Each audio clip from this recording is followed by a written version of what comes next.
Good morning, everybody. Welcome to today's 1 Million by 1 Million Strategy Roundtable for Entrepreneurs.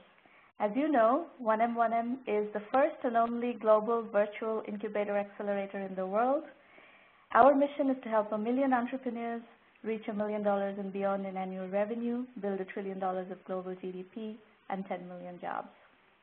Of course, the only way this mission can achieve its potential is if you are successful.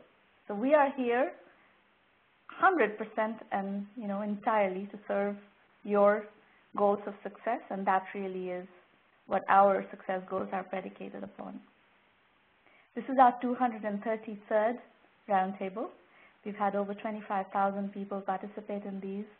We started experimenting with this program back in 2008, long before the 1M1M program was conceived. So it's been going on for a little while. You will have the recordings available after the session. If you're live tweeting the show, please use hashtag 1M1M. Our Twitter handles are at 1M by 1M, and mine is at Shromana. The recording will be available on the YouTube channel as well as on the blog, and all recordings are actually available in both places. 1M1M Roundtables is the YouTube channel, so you can go back and look at previous stuff there. These are the call-in instructions. I will put them up again later on when we are ready for calls. Today's session is part of our launch event for the new Carnival in the Cloud Entrepreneur Journeys book. Carnival in the Cloud celebrates cloud entrepreneurs. Cloud has produced an incredible bonanza in our industry over the last 15 years or so. And of course, there were the absolute beginning plays like Salesforce.com, WebEx, that, where they had to, popularize the concept of on-demand computing, and they had to help tackle all the objections from the enterprise customers and the business customers in general about security and so forth. But once that started to kind of get taken care of, towards the middle of the previous decade, things really started picking up. And by about 2008, the market started accelerating greatly. So you will see in the last 4 or 5 years, cloud companies are scaling at a fantastic pace, and there's a ton going on. There's also a ton going on in bootstrapped cloud businesses, and that's also very exciting because now you can actually, there are so many platforms available upon which you can, using your own domain knowledge and so forth, you can launch companies. So, people can launch companies at very reasonable budgets, and that's also very, very interesting from a opportunity point of view. So today it's my great pleasure and honor to welcome Naren Gupta, co-founder of Nexus Venture Partners, an absolute veteran in our industry. Naren, a very warm welcome to you, and it's great to have you comment and share your perspective, insights, and vision for where we are going in the cloud industry in particular, but we can, once we have talked about that, we can talk more generally also in where you're seeing the entrepreneurship industry going for us in the technology business. So welcome. Naren, I want to tell you one story before we start the discussion and ask you questions. One of your portfolio companies was actually the impetus behind us starting these online roundtables, and that was DimDim.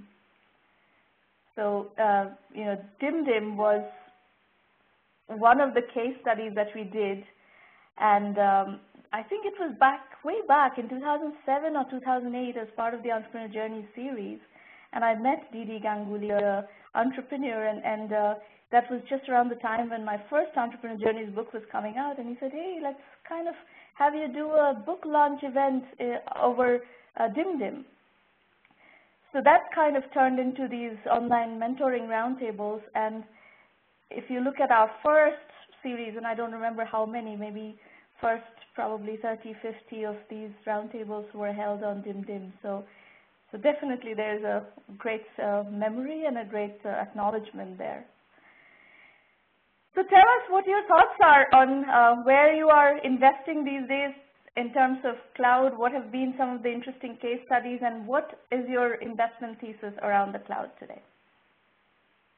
Thank you, Shramana. It's really a pleasure and an honor to be here with you.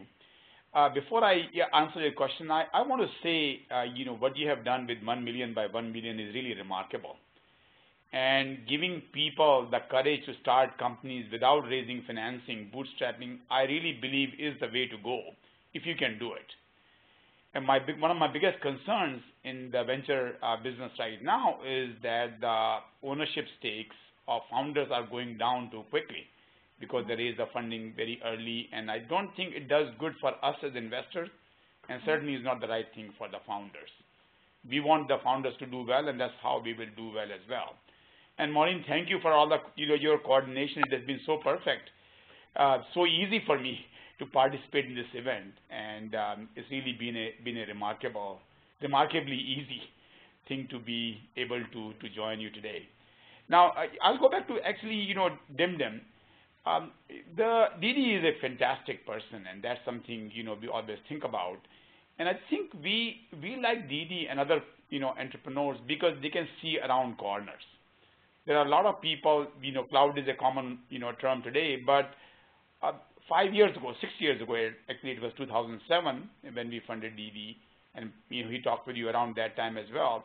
Cloud was not a common word in the technology space. So for people who are able to see around corners and see what the future might be like, actually that is the kind of a thing which allows them to create new companies and also bootstrap the companies. DD, by the way, bootstrapped the company, as you know, for almost a year. And that really worked out very well for him because he didn't have to raise a lot of funding, and when we sold the company, he and his co-founders had a significant stake in the company. So I really want to encourage all entrepreneurs to take the plunge, take the company to a certain stage if you can. If you can't, then you should raise funding. But if you can, please do that because it's good for us and it's good for you as well.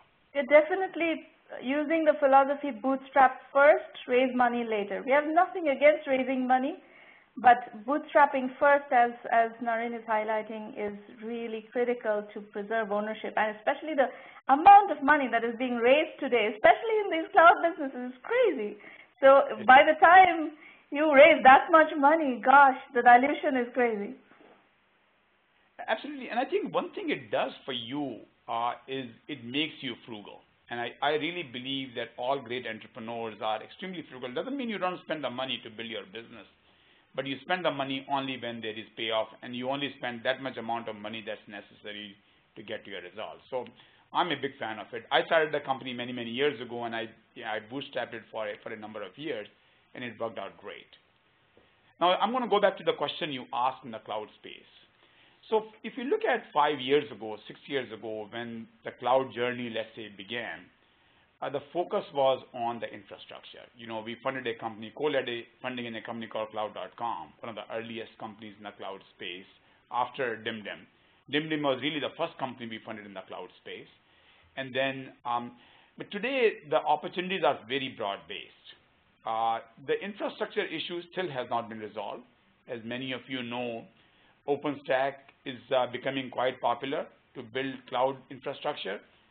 And even beyond the infrastructure, there is opportunities in the middleware, ability to write applications and distribute them. There's a whole lot of new areas we are looking at in terms of how to secure our cloud applications. Going back to the infrastructure, the focus more and more is on flexibility in being able to increase capacity on the fly, being able to control large cloud infrastructures effectively. That is sort of leading to things like software-driven storage, software-driven networking, and ultimately software-driven data centers. And with all of that come, additional issues. JBoss and things like that were good application servers in the old days, but we now need a whole new class of both databases and servers. So I would say, there are opportunities across the board in the cloud. I would also say that cloud is enabling a whole new kinds of applications, things like big data. Big data would not have been possible, big data applications and technologies, without the cloud.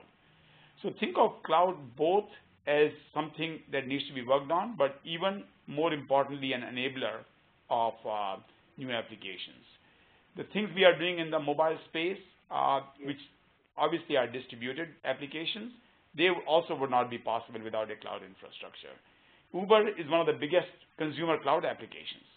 That I don't think would be possible unless you had an infrastructure that was both distributed, flexible, and easy to access. So I would say I want to hear from entrepreneurs what they are thinking about, because they have the best ideas.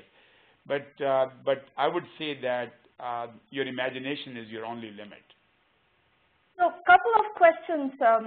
We have actually had two of your portfolio companies besides DimDim as entrepreneur journeys case studies that are very inspiring case studies. One of them is Druva.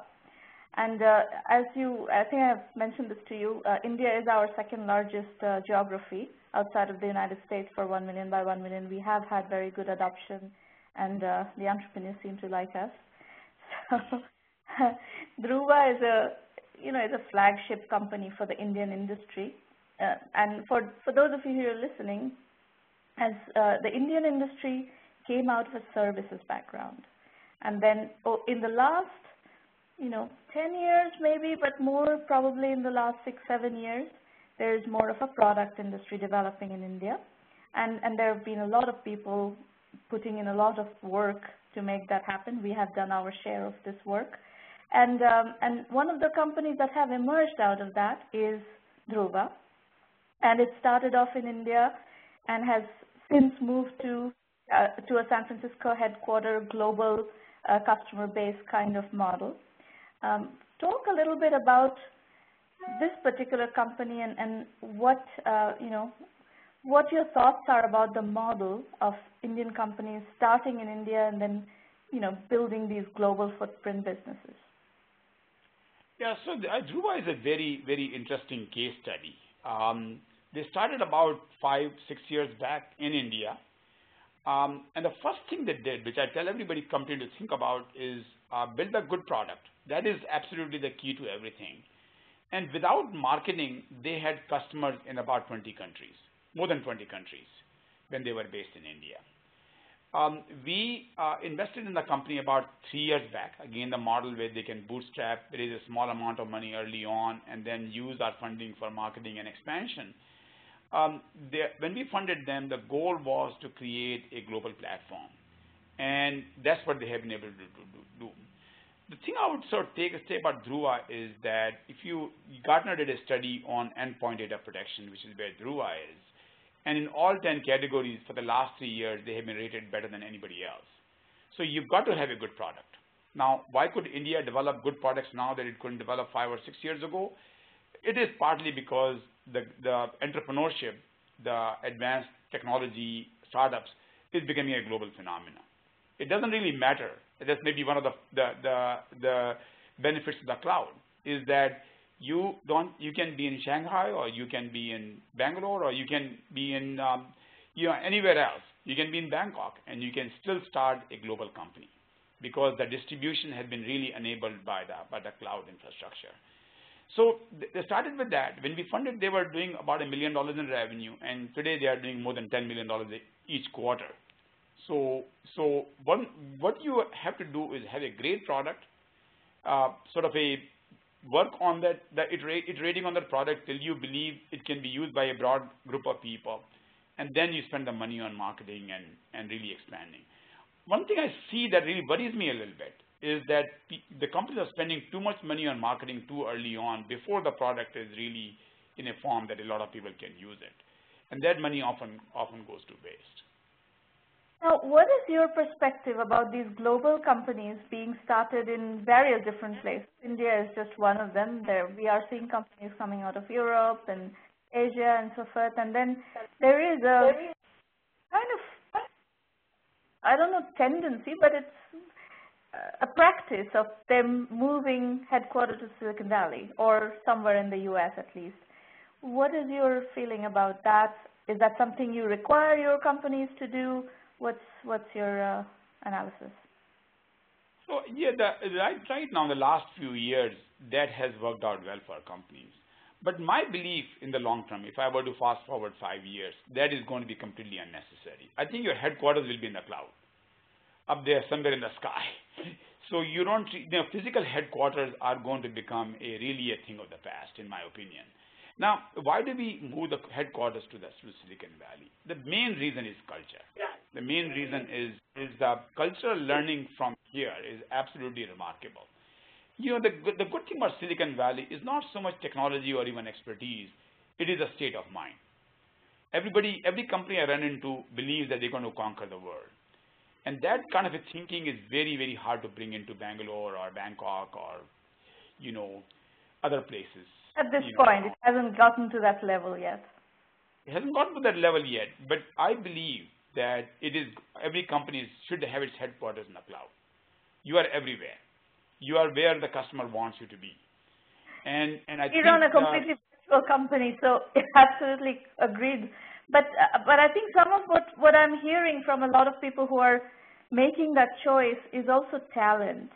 The talent to scale a company, the talent to, a really experienced VP of sales or a really experienced VP of marketing who has done this before is not as easy to find elsewhere in the world. And that's absolutely right, Shraman. I think you're absolutely right. Is one of the biggest issues is depth of talent. Now, if you look at how the talent has come about in India or even in Europe, Israel to some extent as well, they have been doing it for a long time, is that the technology talent is there everywhere. The talent about building companies, marketing and sales and other aspects of what it takes to build a company, the depth of the talent is not there at other places. And my point is, Shramana, is that yes, I think you would need to, for a long time, for a certain number of years, you will need to be in the valley so you can build a sales and marketing organization. But the organization can still be in the cloud. You will have distributed workforce, but have sales and marketing based here, development based in Bangalore, and really a service organization, a way to support your customers everywhere. So I absolutely agree with you. The depth of Silicon Valley is really unparalleled in terms of depth of talent, and that's part of the reason to have your sales and marketing operation here. And really, for us, even in the short term, having the CEO move here, because they learn a lot from the marketing and sales and other expertise as well. But the state of mind is very, very difficult to copy, very, very difficult to replicate.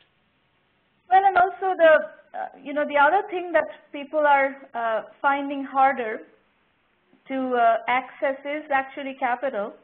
People can get the early stages of capital in some of the parts of the world. So India actually now has a little bit of an early stage capital ecosystem. There is a bit of that in Europe. There's a bit of that just starting to develop in Latin America, for example. Latin America is still way behind, but it's just starting to develop. And then when it comes to accessing the next round of funding, that's where things start to get a bit murky. And if you look at what's going on, this whole accelerator business, people are putting in, $30,000, $50,000 in all sorts of things, and some of it is rubbish. And then obviously they don't raise the next round of financing, and they think that that's a capital gap.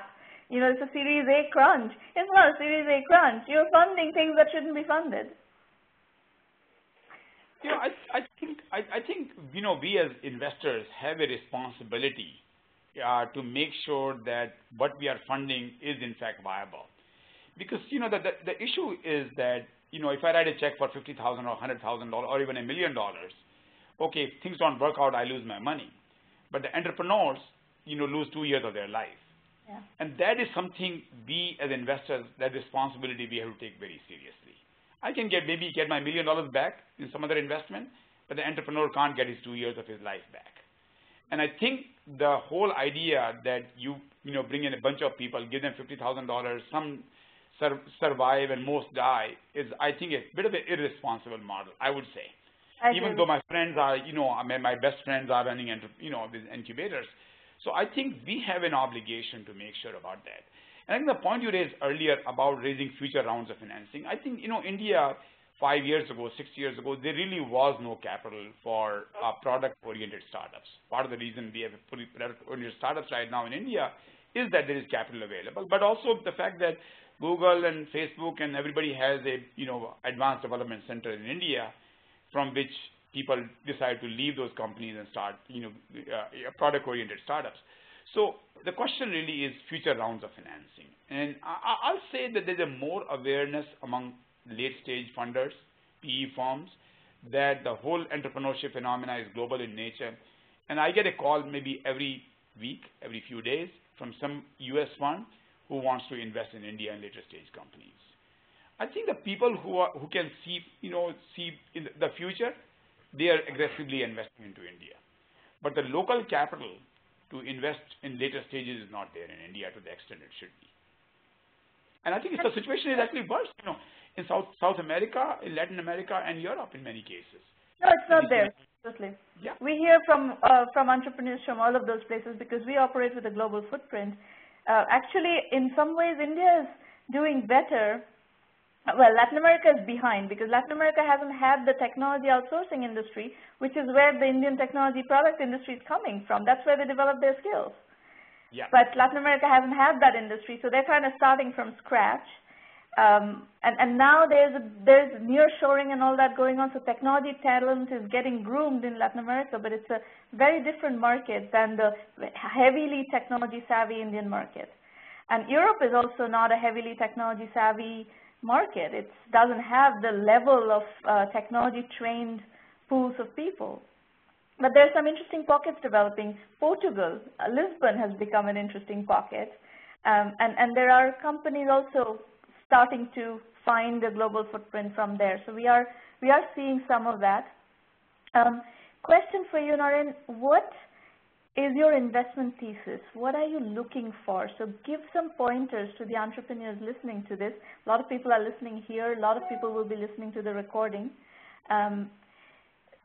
We've had in the last 4 sessions where we've had investors come and participate, they've provided at least some directional guidance on what kinds of things are exciting to you right now. I think, if I were to say what is the most exciting thing I want to fund, and I say half jokingly that I want to fund companies, people, I want to fund people, let's say, who are coming up with concepts for which there is no market today. Because my belief is greatest companies create markets, whether it is for Facebook or Google or whatever it might be. So I would say don't be the 10th company in the space. Try to think, in sort of original terms, and think big. So what we are looking for is people who are thinking creatively, who are thinking in non-linear ways. Not an extension of what MEDKO is doing or what Facebook is doing or whatever, but really in new directions. And people who are good listeners. I think we try to be good listeners ourselves. But I think people who are adaptive, who can change plans, because all the successes I've had, maybe 10 or so companies which have that I invested in that have gone public or had multi-$100 million exits. In every case, we hit a spot somewhere along the way where things look very tough, and the great entrepreneurs made something happen out of those situations. So it's not we don't have a top-down philosophy in investing. We have a sort of a bottoms-up philosophy. We talk to every entrepreneur afresh. See what their thinking is. Are they going to be able to build a large company out of it? And one thing I do want to say is we want to fund entrepreneurs. At least one of the entrepreneurs among the team should be a good CEO, at least for the next few years. We don't want to fire entrepreneurs and bring CEOs. Those things just never really work out, in my opinion. So I think I want entrepreneurs who are thinking big, who are really willing to take on the leadership role.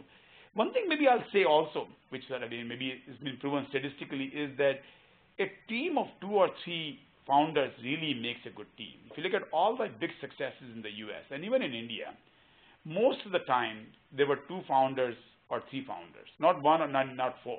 It's kind of a strange thing that because one of the problems we have as founders is that we tend to be aggressive and we tend to sort of believe we can walk through walls. And there needs to be somebody around you who kind of brings you back to earth once in a while. So I would say, bring somebody with you, bring somebody who's complementary to you, and somebody you love and respect, so you're going to listen to them when things are not going right or even when things are going right. So it's kind of a very intangible thing. And I'll say something more, Shimana, that if I go back and we do a lot of analysis on what we invested in, how they worked out, and so on, that in most cases, in the first 15 minutes that you want to fund somebody. And, all this whole thing about diligence and all that, I feel that is just really covering your behind. You know in your heart that this is the person you want to fund. When we met DD, for example, I met him for breakfast. At the end of the breakfast, I told him that we will write you a check. Of course, assuming that everything you told us is true. Yeah. But, we will write you a check. I think we need to be able to go with our guts. We need to think, sort of a non-linearly. And there's no real form. And, and be yourself. When you're talking to an investor, be yourself. You don't have to be like somebody else. Just be yourself. Also, I think that's applicable on the entrepreneur side also. I think we kind of know whom we want to work with as well, because chemistry is a human phenomenon, and to be with somebody is a bit like a marriage, right? You have to be with this group of people, whether it's a co-founder or a set of investors. You have to spend a lot of time. You have to build a lot of trust for many, many years. It takes 7, 10, sometimes more number of years to build a substantial company. And to be in that relationship for that long a time, you really need solid chemistry. And you can't feel like, there are, I'm not going to name any names, but there are investors in the industry who have reputations of backstabbing entrepreneurs. I'm not going to touch those investors with a 10-foot pole, right? So, when you make choices, don't make choices by thinking that this is the biggest name in the industry and I have to work with this person. You have to feel good with this person. You have to also kind of feel a bit safe with that person. Right. The way I put it is that you can't divorce your investor. No. Yeah, they're stuck with you. You can't get rid of them that easily. They might be able to get rid of you, but you can't get rid of them. So be careful. Be careful with what you are doing, because there is no divorce. And Naren, in terms of geography, your model is, are you investing in all kinds of companies, global companies? I know there's an emphasis on India, so could you just explain that for people who maybe want to approach you? Yeah, we are focused on India because we believe there's a huge opportunity there. But we are also funding companies in the U.S., and my thesis, this is, certainly is that a lot of the great companies are going to be built to address the global market. So the kind of companies we fund in the U.S., Cloud.com, and we funded that, for example, when we sold the company, the three of the largest customers, actually the 3 largest customers were all outside the U.S. So I believe we want to fund companies in India that can address the Indian market or emerging markets as well as global markets, and we want to fund companies in the U.S. that have a plan to address global markets. And one thing I would say to all companies is that don't ignore the global markets. Today, you are not going to be able to build a big company without addressing the global markets, because the growth outside the U.S. is huge, and they need technology more than we do. So that's kind of our thesis. We don't generally want to fund companies where the market is exclusively or primarily the U.S. Okay, great. So we are going to start the pitches, and Naren, you're going to stay for at least one of the pitches, you said? Yes, I'm going to stay for the pitches, and I want to thank you, Shimana, for really asking very penetrating questions. I hope I have been helpful for the entrepreneurs. But also I would say one more thing about the thing is that when you are looking to this thing, make sure your funder is going to be accessible. If somebody sets up a meeting with you in 3 weeks, I think you should just fire that investor. How can you run a company? 3 weeks is a lifetime in your company, and if they can't really even meet with you in 3 weeks, for 3 weeks, there are exceptions. They might be on vacation or traveling, but I would say access is very, very, very important for entrepreneurs. Yeah, so and I'd like to stay for a couple of presentations. Yes. Great. So if you're here and if we can open up the line so that people can ask you questions as well, that would be wonderful. So let's start with the first presentation. Alyosha Novakovic, you are up first. Did I say your name right?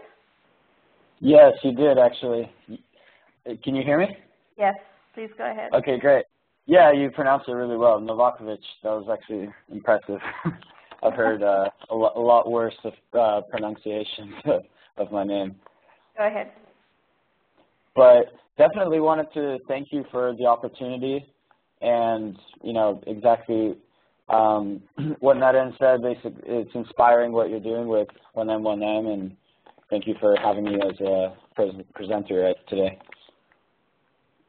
And you are located where, Alyosha?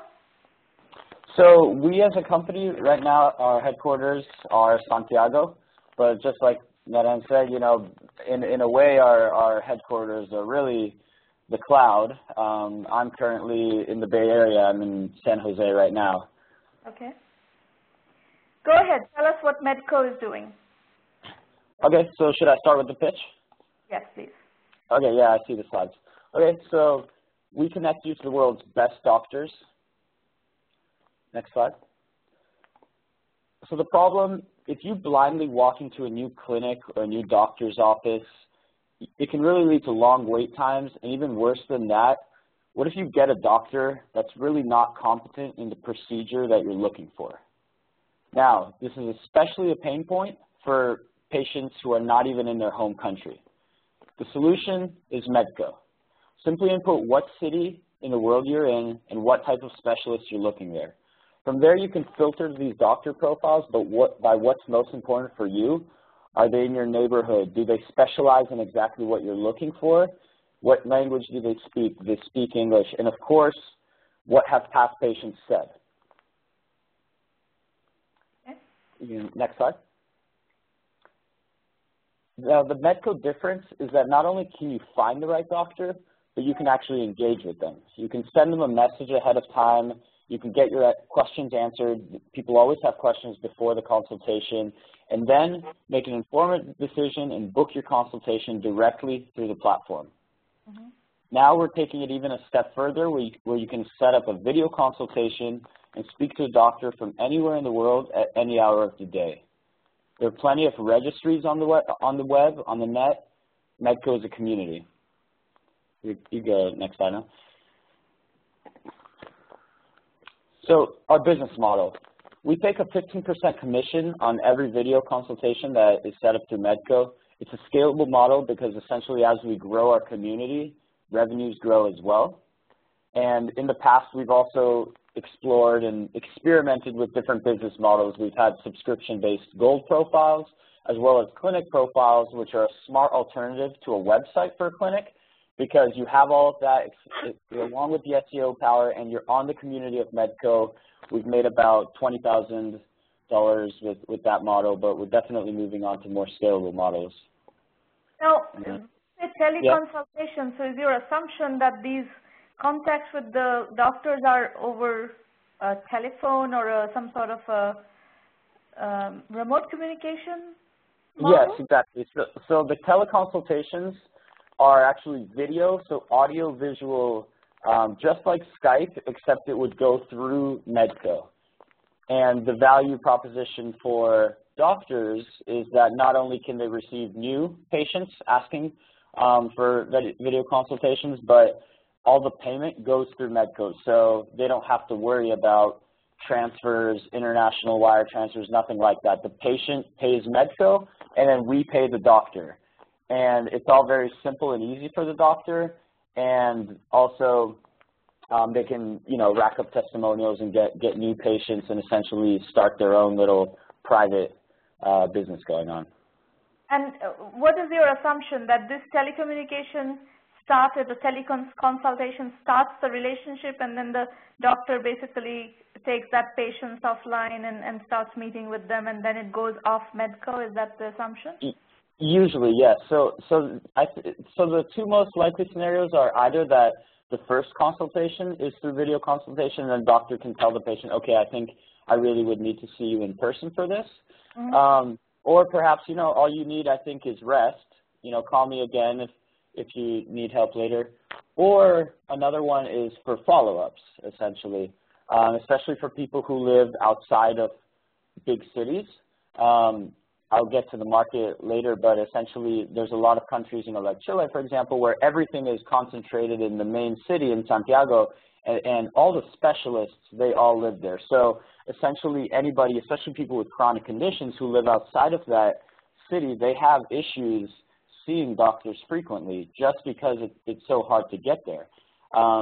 So for some minor things, such as questions and basically getting, even seeing, okay, this is my lab analysis, can you just give me the report? All those things can be done over a video consultation. Okay. Okay, so marketing and sales. What is your current status? I think the thing that we need to know most is what is the current status in terms of customer engagement, validation. Where are you? Mm-hmm. Yeah, I was going to get to that a little bit later, but yeah, essentially right now we have about 2,700 doctors or 2,600 doctors using the platform, and about the same amount of patients that are actually signed up, a little bit less, and we're processing about 6 appointments a day through MEDKO.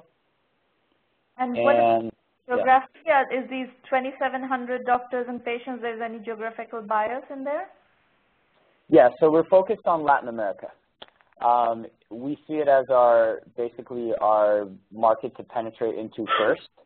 Mm-hmm. And essentially the reason for that is because we have a value that a lot of our competitors, such as ZocDoc and all these other ones, don't provide, and that's value to English speakers outside of their home country.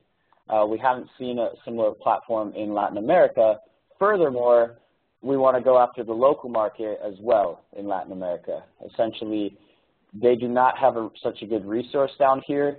If you are in Chicago and you search orthopedic surgeon knee, you actually might find a couple of legitimate resources, especially in the past couple of years, that can help you find a good orthopedic surgeon.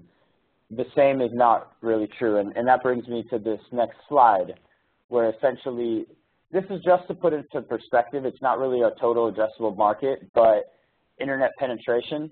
A lot of people forget that actually today, total internet penetration in Latin America well exceeds the U.S., and just a couple years ago it was about the same. So the market is growing at a faster rate in Latin America.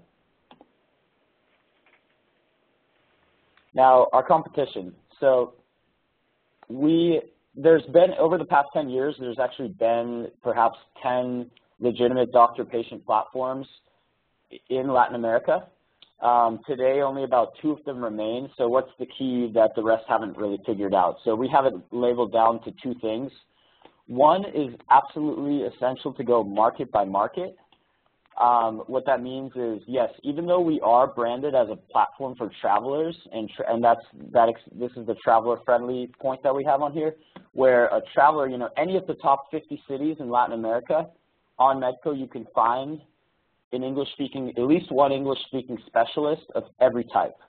Now, that's how we're branded, but to get word of mouth going and to essentially make this a community, we need to go market by market. So right now we are focused on Chile, and soon we will be spreading into Mexico and Argentina.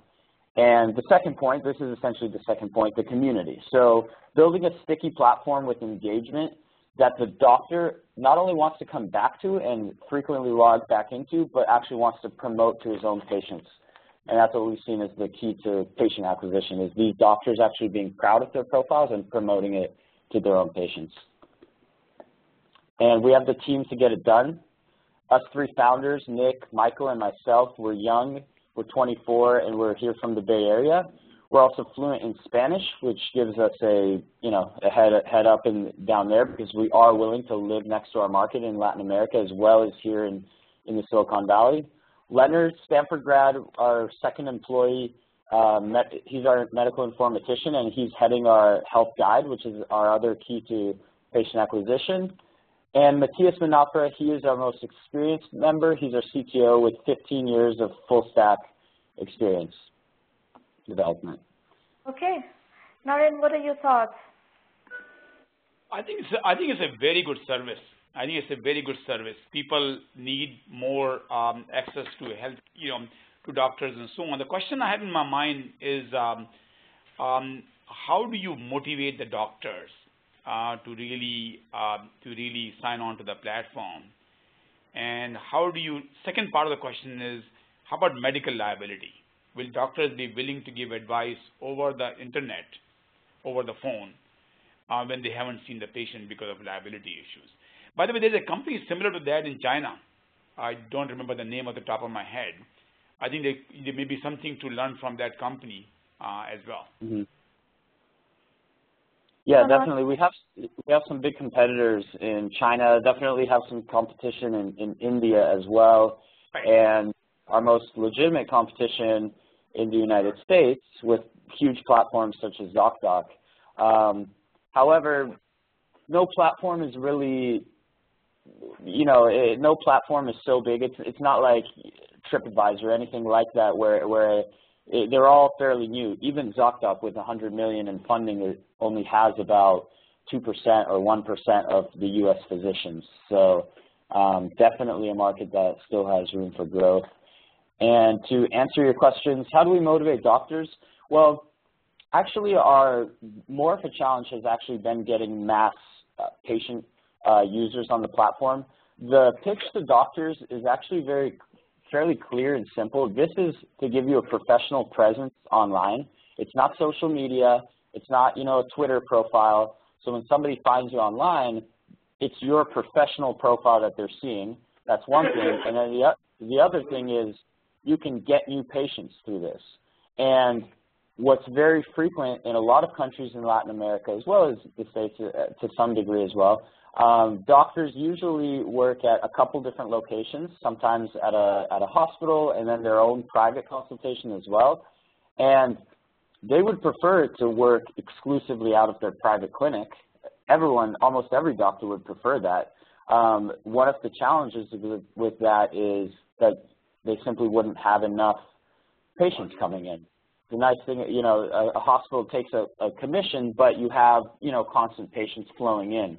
So the concept of directly connecting to the patient, especially if it might be international cash-paying patients, is very, very attractive to them. So I would say, I wouldn't worry about ZocDoc so much because they are still U.S. patients and U.S. doctors. There's a huge need for cross-border services like this. Mm-hmm. And I think one thing maybe you want to think about is the company in China, one thing they do is they allow a 90-second session with a doctor for any patient for free, kind of like an intro session. And that has worked out very well for them. They have 30 million users and things like that. So I think some innovation is needed in this model where the patients can be comfortable with the physician they are working with. And 90 seconds is a small enough time that doctor may be willing to spend with a new patient without being paid. Yeah, that's really interesting, a 90-second session. Yes. Do you know if that's a 90-second session that is scheduled with a specific doctor ahead of time, or a patient can see a doctor right away in 90 seconds? In other words, those doctors are sort of full-time staff members. So the way it works is that when a patient logs onto the site, it shows a collection of doctors who are available right away. Okay. And with their profile, and they can click on any of them and have a 90-second session. It's a great idea because people are concerned about things. They need to have a session with the doctor right away. So I think a lot of innovation is possible. What you are doing is fantastic. I think if you can pull it off, it's a huge service to a lot of people. Thank you. Sasha, one other question, and we'll have to stop there, is what about language? Latin America is heavily Spanish-speaking, Brazil is heavily Portuguese-speaking. So, however, you're trying to cater to the travelers and the expat community. What is your assumption in terms of language of communication here? Yeah. So our platform is bilingual. One of the nice things about Latin America is that, at least other than Brazil, everyone speaks Spanish. So right now we're just going after Spanish and English. So, and then the other nice thing that works in our favor is most doctors, especially, they're doctors highly educated in Latin America, speak good English. And so when you sign up for MEDKO, the doctor can choose. Do you speak that was my question. English? English as well, and that's actually on their profile, and you can filter by English-speaking doctors. So a traveler who, something happens to them in Santiago, and they may need to see a dermatologist, but they first would like to do it out of the comfort of their own room. They can do that first, see whether they're comfortable with that doctor, whether they can understand them, and then see them in person. Good. So there, I think we're going to have to move on to the next presenter, but a couple of things that you need to put together is a TAM model and the growth rates that you think you can achieve in Latin America given the dynamics of that market. That's a very different dynamic than the Chinese market or the US market, but we see. They're not going to know it's you. That's terrible. Okay, definitely. Yeah, I jotted that down, and yeah, the slide deck we created it super simple. Essentially, the goal is to kind of get somebody interested and have them request more information if that's possible. But yeah, definitely a slide where we can show a little bit more of our growth and just the rates that are possible in Latin America would be great. All right. Thank you for your presentation. We're going to move on to Sudhanshu Aggarwal next. Sudhanshu, if you could unmute your line. Yep. Can you hear me? Go ahead. Awesome. Thanks a lot, Shamana, for having me, and thanks, Maureen, for getting everything set up. Huge fan, especially of the Vision India 2020 book. I know it came out a long while ago, but it was really inspiring to read that book. So I'm Sudhanshu Aggarwal. Next slide, please. I'm Sudhanshu Aggarwal, the founder of Interact, and our team is based in Gurgaon in India. I started my entrepreneurial journey while in college in the US, and after that worked at Zynga in San Francisco as a product manager. Next slide, please. So Interact is an all-in-one customer engagement platform, and our target market is basically anyone with a website or a mobile app. Next slide, please. So what I mean by that is today any website or mobile app will actually be using a bunch of different tools, whether it's a CRM application, an email marketing application, live chat, help desk, push notifications for their website, surveys, polls, and a lot of such tools. So the main issues we found while working on a lot of projects before this was that when you're trying to do customer engagement across these different tools, by default, your data is scattered across all the different tools, which results in a lack of a complete user profile. So I don't know, what my user had said in a help desk ticket, or if it's a live chat I'm having with him, who is that person or what is the complete profile of that user, which basically just results in, not an effective way to just target and, maximize the revenue out of a potential user and just provide them with the best, possible service. Next slide, please. So that is where the idea for Interact came out, and the whole concept is that, we want to be in the cloud, as Naren mentioned, things have moved to the cloud. We do believe that, by using the cloud, we have obviously been able to just build things much faster and in a much more scalable fashion. And Interact allows the website and mobile app users to do exactly that. Just do it in a very simple fashion that you can capture, engage, and retain your users all using one platform. So the idea here is that once you integrate with Interact, which is as simple as integrating with Google Analytics, just a few lines of JavaScript, then all your user data, your email marketing, transactional emails, managing live chat, your help desk, web notifications, everything can be managed from one Interact dashboard. And the biggest benefit here is that one, ease of setup. You don't have to integrate many different tools. You don't have to constantly go to your developers, to ask them to trigger emails to your users.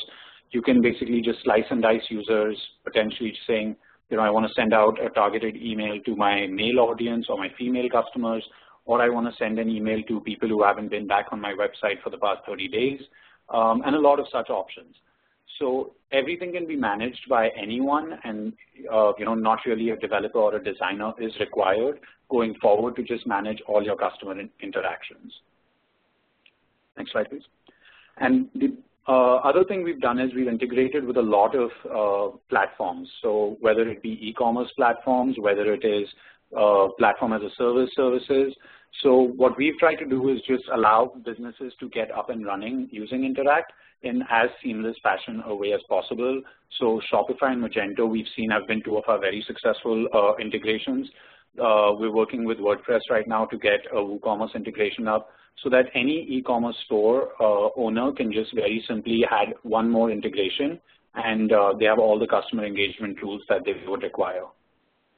And how many customers have you been able to recruit through these channels? Like, do you have a lot of Shopify merchants or Magento merchants on the platform now? Right. So we have, it's in the later slides, but we have about 500 people signed up right now. We're doing beta tests. We have 50 websites which are active right now, and we're seeing that about 50% of our websites are coming from these integrations, and the other 50% are, just standalone websites or static websites or blogs and other such things which are using Interact to engage with their customers. And these are paying customers? No. So right now we haven't started charging. Mostly these are people who were on beta plans which we had given them coupon codes for. But we have about 3 paying customers right now whose coupon codes have expired. And I'm guessing that gradually in the next few months we should start seeing more people roll into the paying plans. And what are you charging? Do you have that in a slide?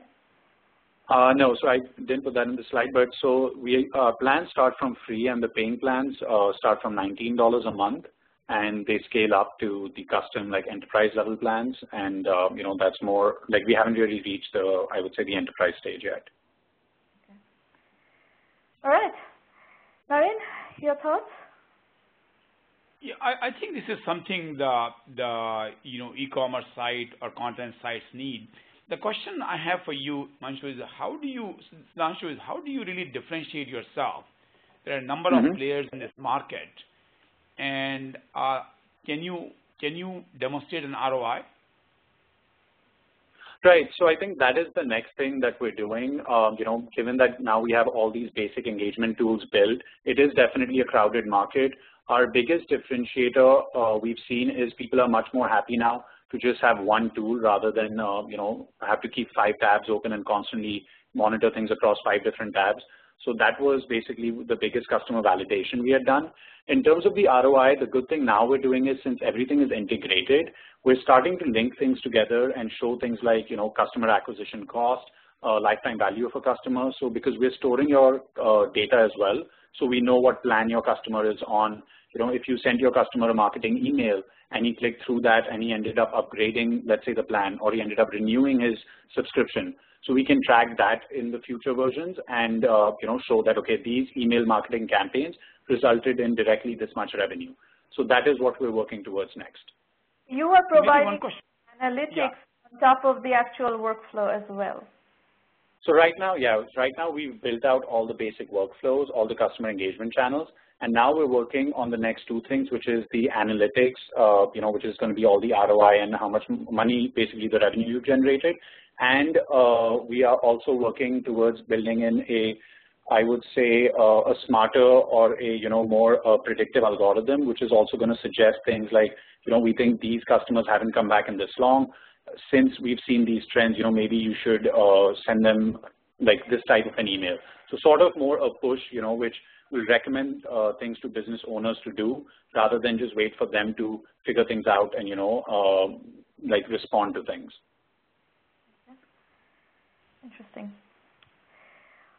So, this is a segment that we have done a lot of work in, and I believe, Naren, you have something in your portfolio as well. We had Freshdesk in our portfolio, which has been quite a successful company so far. They have over 25,000 customers.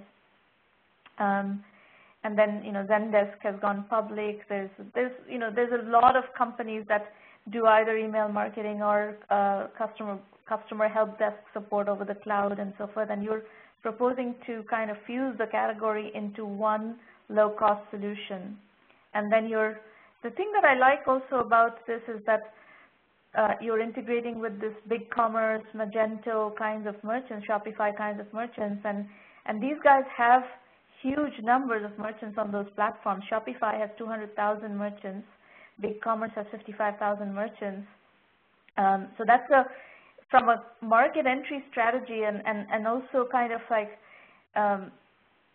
going into a specific segment with a very specific behavior pattern and specific needs, I really like that penetration strategy, and I think it has a lot of legs. That's my first impression. Then, of course, there's a lot of digging to do, but on first blush, it looks interesting, definitely. Absolutely, and I think, yeah, the e-commerce integrations has definitely helped us because we know that at the end of the day, every e-commerce website just needs one thing, which is convert more leads to revenue, right? So like anything we build is going to be applicable to all the e-commerce platforms out there.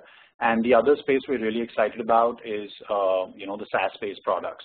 Because again, every SaaS-based product, the customer life cycle is very, very similar. So the idea is that, when we start focusing on these niches, anything we build is going to be applicable to a lot of, potential customers out there. But I do recommend that you go niche by niche and, in fact, platform by platform, because then, like BigCommerce has a developer community, then you can also leverage that company's footprint and that company's infrastructure to get into their customers. I know the CEO of BigCommerce. I've talked to him about this developer-oriented strategy that they're following. So these are channels through which you can go to market that are interesting niche channels that are actually quite effective. That makes sense. No, definitely. I think, yeah, that is something we were always conflicted on, but it's great to hear your opinion. We'll definitely try doing that. Naren, do you have anything to add? No, I think that's what I would think about exactly as what you said. Also, Sudhanshu, you may want to think about, differentiating yourself with maybe focusing on a particular vertical and going deeper into that. A lot of the solutions are pretty horizontal right now. That's a pretty competitive space, but maybe if you focus on a fashion vertical, or I'm just thinking in my mind is that going deeper in one direction could provide you a very powerful platform. So some things to think about is that I don't like very competitive spaces in many ways. Yeah. If you can differentiate yourself, what it'll do for you is it'll cut down your marketing costs. If you are really one out of 5 different possibilities, then marketing cost is too high. Right. And at the minimum, you have 3 of the e-commerce merchant platforms. E-commerce shopping cart platforms: BigCommerce, Shopify, and Magento. So at the minimum, you should kind of focus on those and get at least knock them down one by one and really penetrate those markets before going into SaaS. Now, if you start without penetrating e-commerce, if you go into SaaS, the whole business structure is going to change. Whereas you have such a large market, there are over 500,000 e-commerce merchants out there, and if you can just knock down that category, that's a sizable business. It is. I completely agree that it's a huge business because there are a lot of merchants, and the smaller and mid-sized merchants are not really being served well. People have solutions for big merchants, but the smaller and mid-sized merchants, you can provide a good service to. Great. That's super helpful. That was one of our big questions, and it's great to hear your guys' opinion. All right, Sudhanshu, thank you for your presentation. Dave Hubbard, you're up next. Thanks a lot. Go ahead, Dave.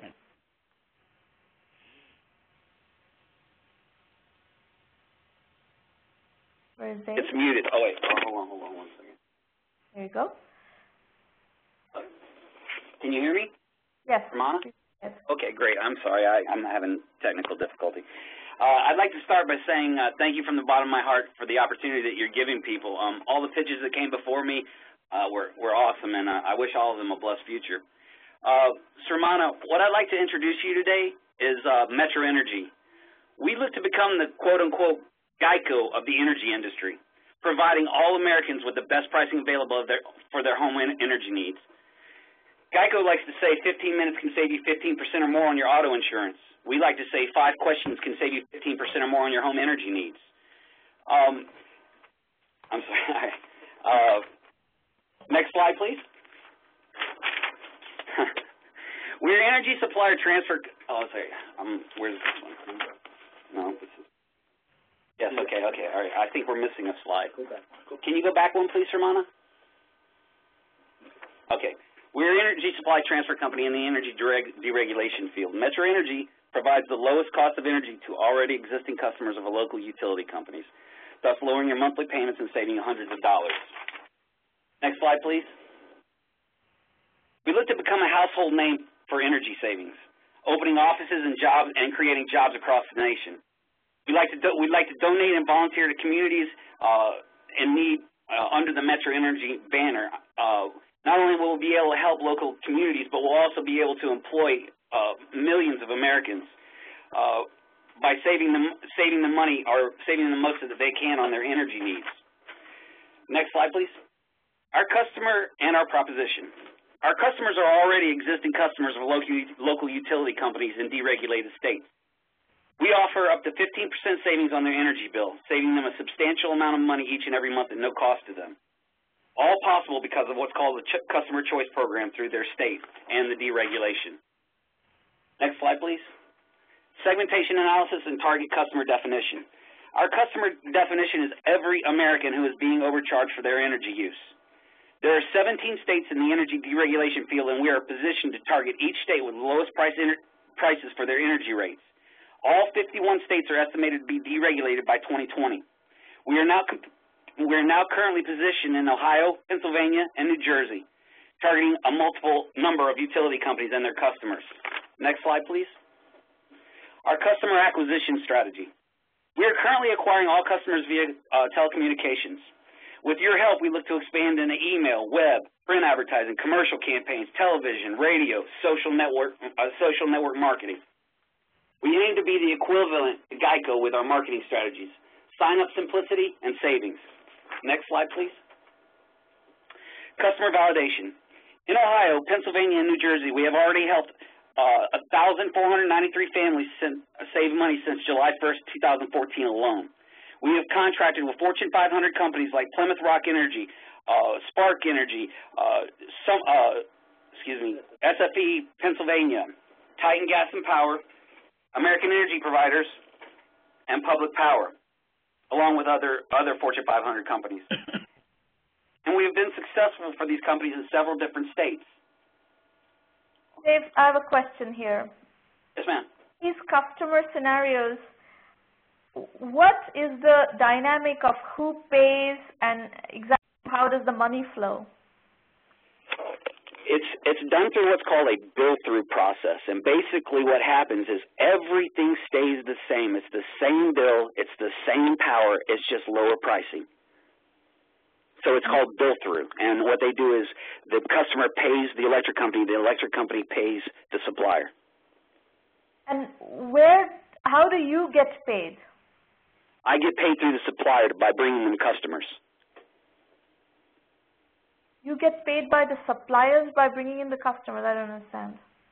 Like, I market their energy, lower cost energy into their areas. In other words, I bring the energy, the customer to the supplier, and the supplier pays me. And are we talking? So the customers that you're bringing to the suppliers, are they the energy companies or are they the consumers? Would you please repeat that? The customers that you are bringing to the suppliers, are they energy companies or are they consumers? Consumers, yes, ma'am, consumers.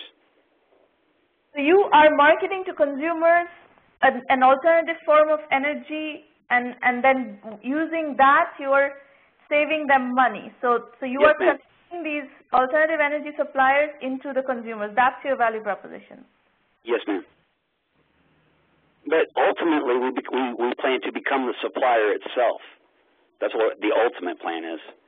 And how can it remain on the same bill? Because one bill is to one of the utility providers. If you are bringing in new energy sources, how does it stay on the same bill? Okay. So I'll try and explain it to you in a different way to make it a little more sense to you. Think about AT&T or Ma Bell used to have a complete monopoly on the telephone lines in the past. When they busted that monopoly up, it allowed for competition to step into the market. That's where your MCIs, your WorldComs, your Sprint PCSs, your Metro PCSs, all these companies came from. They were birthed from that. That is exactly what is happening right now in the United States. Energy is deregulating. The monopolies are being busted up, and they're allowing competition to step into the market. It's only available in 17 states right now. But the bill is very simple. It's just a bill-through process.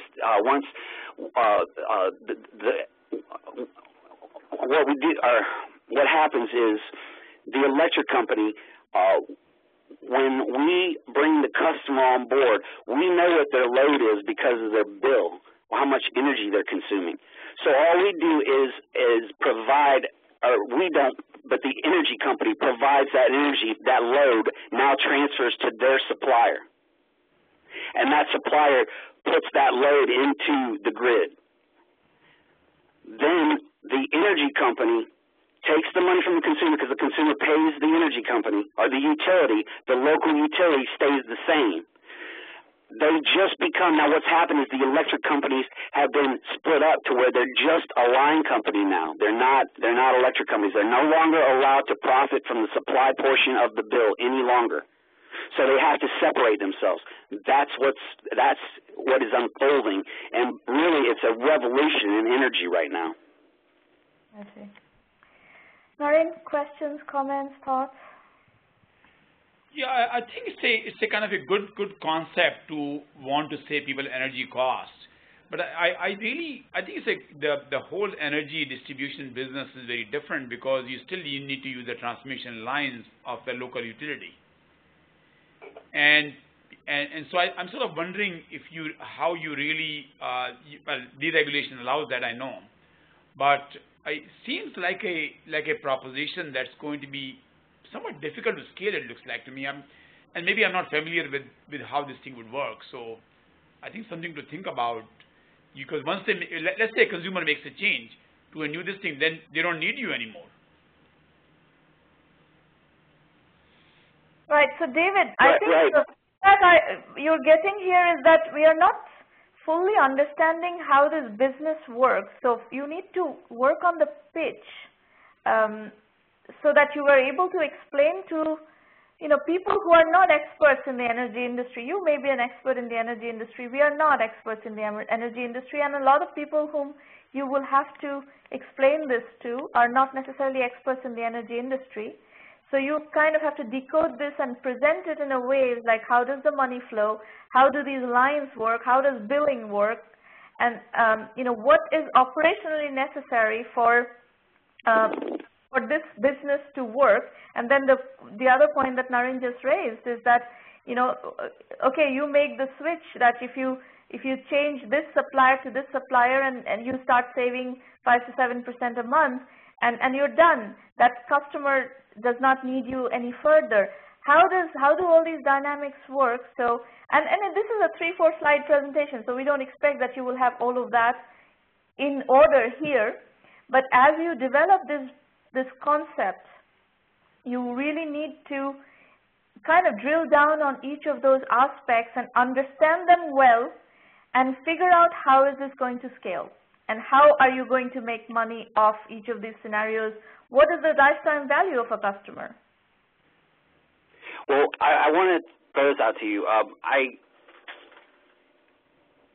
When I bring the customer on board, not all my contracts are set up this way, but once I become a little bit bigger, I receive mills. So as long as they stay with us and as long as they're happy with Metro Energy, we'll get paid residuals.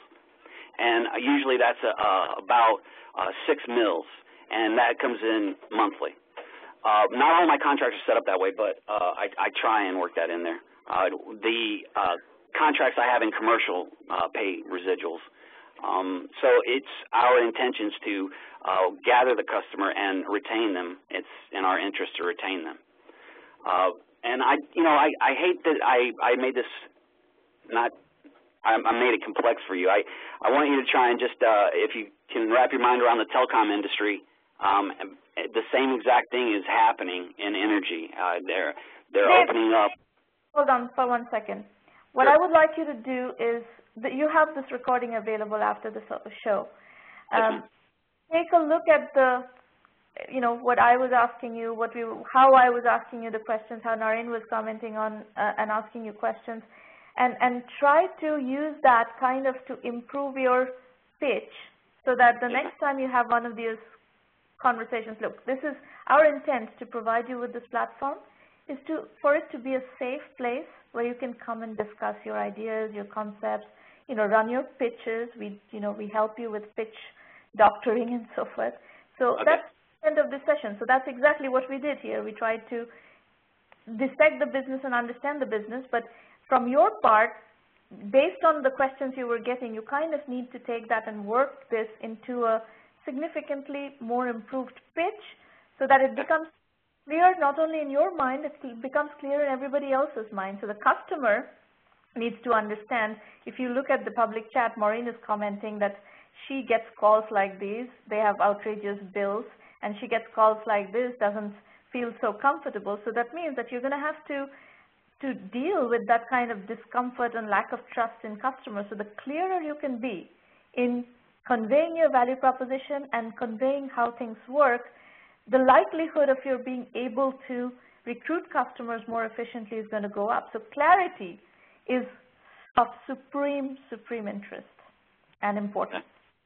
Thank you. That's kind of my guidance, is that you really need to extract that level of clarity out of this pitch at this point, and that's going to help you with customers. It will help you with, if you're looking for money, it will help you with investors. It will help you with yourself. It will help you with mentors. Everybody will be able to help you make progress if you can achieve clarity. By the way, folks, my philosophy in life is clarity is the highest form of intelligence.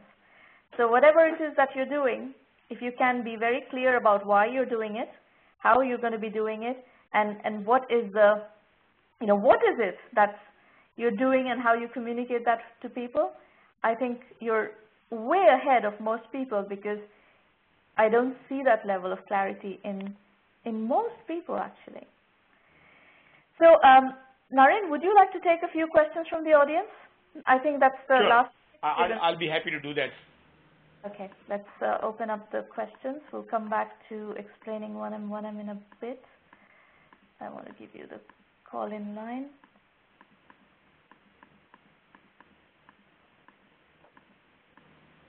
Here we go.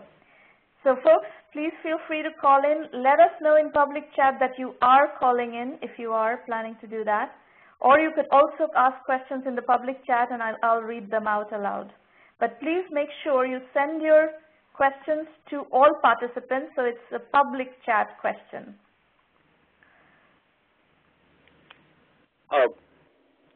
Sramana. Yes.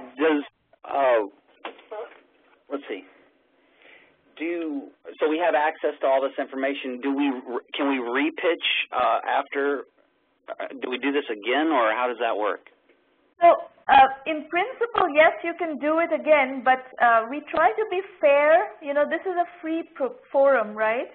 So we try to, not let one person monopolize the forum, and we have a lot of people wanting to pitch. So, however, if you hang on a bit, I will take 5-7 minutes to explain to you how 1M works and how you can take advantage of the program to refine your, your whole business plan, your strategy and everything. So if you just hold that question for a few minutes, let's finish a little bit of Q&A so that, we can take advantage of Naren's presence here and engage with him a bit, and then I will explain to you how 1M works.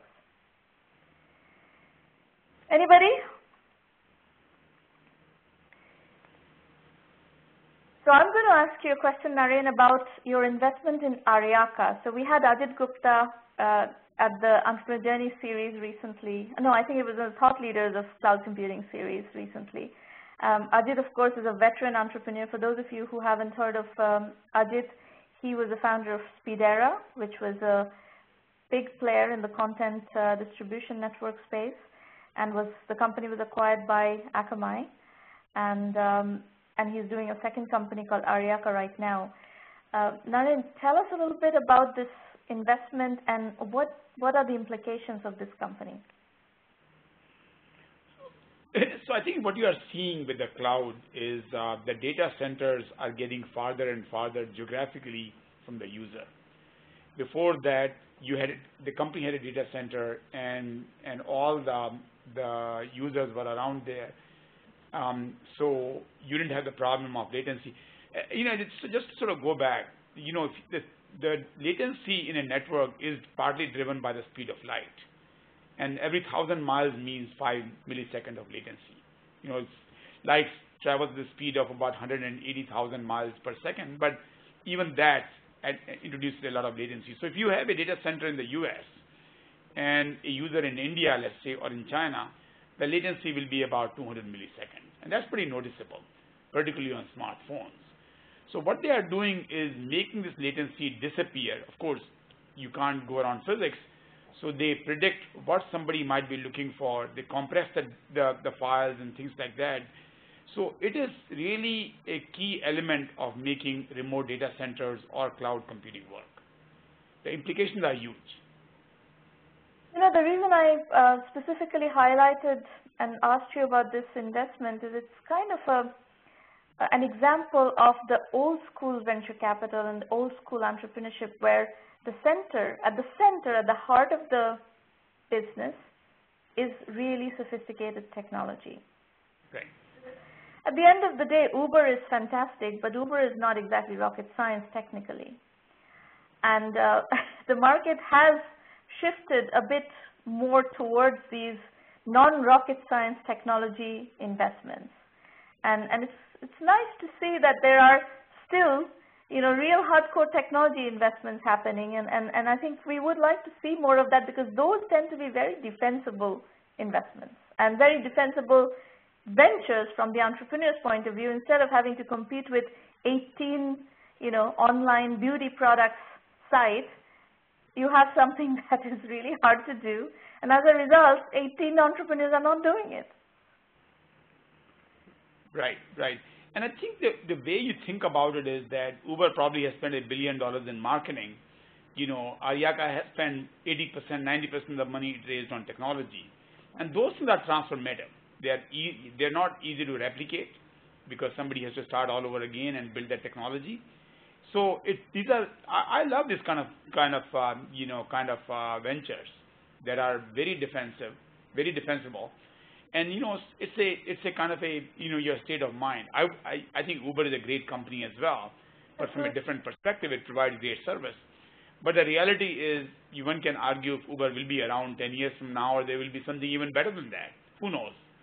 I think they have done a remarkable job, but I think there is a real need for doing basic, sort of a transformative products, and Aryaka is certainly one of them. And I think the thing that is encouraging also on that particular company, as an example, is that there is a trend in Silicon Valley towards dismissing more experienced engineers. Now, you can do some little Ruby on Rails thing as a 20-year-old engineer, but I can guarantee you're not going to do Aryaka as a 20-year-old engineer without substantial experience. So what I like is that these kinds of opportunities take advantage of the domain knowledge and the experience and the seasoning of really serious engineers who have built really serious systems, and this energy, this entrepreneurial energy, this technical talent has still opportunities to express themselves, and I know we have a lot of readers in that category, and I would like to point you to the Aryaka project to kind of get inspiration from there. I would add, Shrimana, is that the age is no barrier to entrepreneurship. It's really a state of mind. And if you look at Akamai, it was started by a MIT professor, a very, very well-known professor of mathematics, and one of his PhD students. I still love PhDs. I still love people who are into deep science, because that's both fun and very, very defensible. Now, those companies take time. You can't build an Aryaka kind of network in 3 months. And they are not the right companies necessarily for incubators, because what are you going to show in 3 months? Yeah. But I think and that this is where the $1,000 little splash of $50,000 completely, that model fails altogether.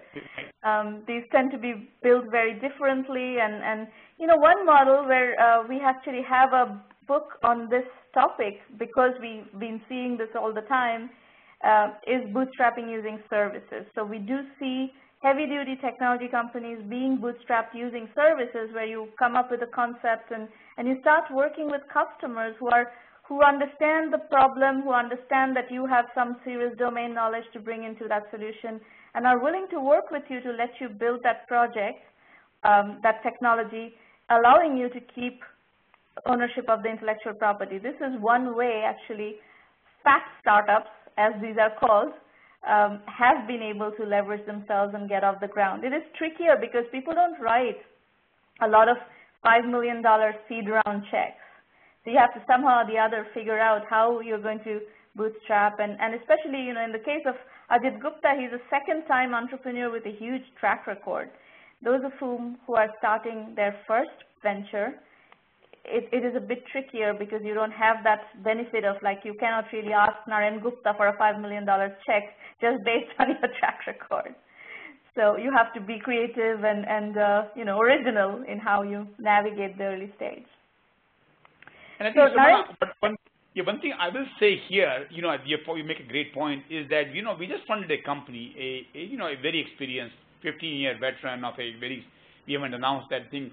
But what we have done there is given the entrepreneur, his team, a $1.5 million and connected with him some customers. There are a lot of areas where you have to work with a customer. Big data is one of those areas where you have to work with a customer because the solutions are just not very clear. So you know, what we are doing is doing the combination, writing a smaller check and having the entrepreneur work with, you know, 3 very, very prominent customers. So they don't get diluted down very much. And for us also, the risk is reduced, and you can build a product that somebody will use. So I would say hybrid model is something you may want to talk, entrepreneurs may want to talk with their vendors. Good, very good point. Naren, thank you very much. I'm just going to explain a bit of how 1 million by 1 million works to everybody who are, you know, asking those questions. Shimana, I'm going to go offline if you don't mind, and thank you so much. It's been a very educational for me. Thank you so much for being here, Naren.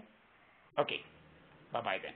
Those of you who like what we are doing here, my request to you is that please bring 10 serious entrepreneurs into 1M1M. And the word serious is really important because you cannot build companies overnight. This is not a 30-day, 60-day, 1-year process. Building serious companies takes a lot of time and a lot of, you know, lot of persistence, a lot of navigation. So you really need to be committed and have kind of the mettle to be a successful entrepreneur. And those are the kinds of entrepreneurs we are looking to work with and invest in so that we can really build them up to their full potential, given our networks, our knowledge, our experience, and the knowledge of our you know, extended network. So here's a bit about how you can leverage the 1M1M program. Everything is at the website, 1mby1m.com. In terms of resources, the blog is a very powerful blog. It has a tremendous amount of information. If you follow the blog, you will both get inspired as well as educated by lots of successful people who are generously sharing their perspectives. The Entrepreneur Journeys book series starts to synthesize some of our you know, case studies and drill down on specific topics. So you have bootstrapping, you have positioning, you have, you know, bootstrapping using services, you have e-commerce, you have cloud, and there will be more coming. So we have published so far 10 of these books. Today's session, of course, is in celebration of the launch of the new book, Carnival in the Cloud. This month we are launching that book. This is what the site looks like. We have lots of FAQ videos. So to answer all your questions on exactly how, you know, the program works, I imagine if you really dig around on the website, you will have all your questions answered. We've done, you know, this is our 233rd roundtable. Over 25,000 people have attended, and these sessions are available pretty much every week. You can go to the free public roundtable page, and you'll find the schedule, and you'll find the registration links. Then we have the premium program, which is a $1,000 annual membership fee, and you can be in the program for as long as you need to. You can be in it 3 years, 4 years, 5 years, whatever works for you. There is no, we don't need to kick you out after 3 months because you have quote unquote graduated. We don't believe that you build companies in 3 months. We offer you extensive methodology guidance on how to put one foot before the other and build your business. The curriculum is an incredibly solid curriculum delivered in case studies and video lectures, and we've had over 600 successful entrepreneurs come and share their stories, their journeys, their lessons from the trenches, their advice in the program, which we have stitched up into this very, very powerful curriculum. We launched it at the end of 2010, and we have enhanced it every month with new case studies, new perspectives, and new topics. We help you with business development, introductions to potential customers, channel partners, investors, media, analysts. All of that is part of the program. Financing, of course, you need to be financeable. Not everything is financeable, and not everything needs to be financed. And we are perfectly committed to help you build a bootstrap business if that's the direction your business needs to go, and if that's the direction you want to go. That's fine too. There is no compulsion that you have to raise money. However, if you want to raise money and if your business is fundable, we will introduce you to investors. We also help you with media relations and have help with getting coverage. The $1 Million Club is a set of case studies of successful entrepreneurs in the 1M program. The ROI equation of the program is $375,000 plus 5 to 10% equity for only $1,000. We do not charge any equity. So it's a very entrepreneur-friendly program where you don't face any dilution, but you get a tremendous amount of help. How to use 1M effectively? That's orientation material about the program that you will find on the website as well. The self-assessment is something that I recommend that you take your business through this because it will help you, ask the right questions and address the right issues. So there's a ton of information about the premium program, what to expect, video FAQs, and so forth. I've talked to you about the curriculum. We have 7 core topics in the curriculum: bootstrapping, positioning, market sizing, customer validation, financing, customer acquisition, and team building. And then there's a bunch of electives: Web 3.0 and e-commerce, cloud computing and business solutions, self-care, IT, online education, outsourcing and consulting, mobile and social apps, etc. Our methodology is lean, capital efficient, bootstrap startups. Even if you raise funding, as was discussed extensively today, you will need to navigate a bootstrap phase so that you can preserve enough equity, and most investors are looking for, validated businesses. Coverage of premium members are on the website. You will see the kind of coverage we're able to generate for our members. There's a lot of social media work we do. We have very good presence in social media: Twitter, Facebook, LinkedIn, our blog, and you will have access to all of those channels to propagate your messages. So those are, basically the terms of the program, and if you choose to work with us, we'll be delighted to have you. We do have an affiliate program for those who organize, programs for entrepreneurs, if you want to partner with us. We do have 3 more roundtables this month, and then more in November. Sudhanshu mentioned he liked the Vision India 2020 book. It's basically a visioning book. It uses a technique of actually sitting in 2020 and looking back on building $45 billion businesses. And you're welcome to take any of these and do whatever you want to do with it. So feel free to, take any of these ideas, more of them, steal them, whatever you want to do with them. Use it as an ideation tool.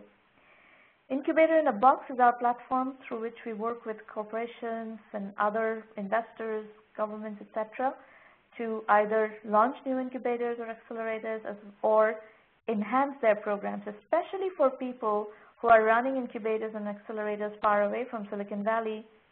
By working with us, you can develop a quick and easy, really deep integration with Silicon Valley and access our extensive network, extensive set of relationships.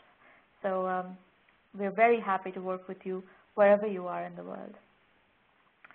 Once again, Carnival in the Cloud is a new book in the Entrepreneur Journey series. Check it out, especially if you're building a cloud business. There's a lot to learn from 15 different entrepreneurs who have built sizable companies.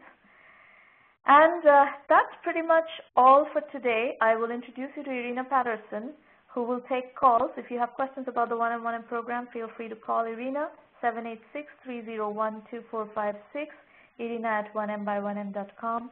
Irina_Patterson is her Skype ID. So she will be happy to talk to you about the program. And that's it for today. Very quickly, is there any question or comment that you would like to very quickly tackle before we adjourn? Just want to say thank you. You're very welcome. It's our pleasure. All right, folks. Good luck, everybody. We look forward to working with you, and have a great week. Bye-bye. Bye-bye.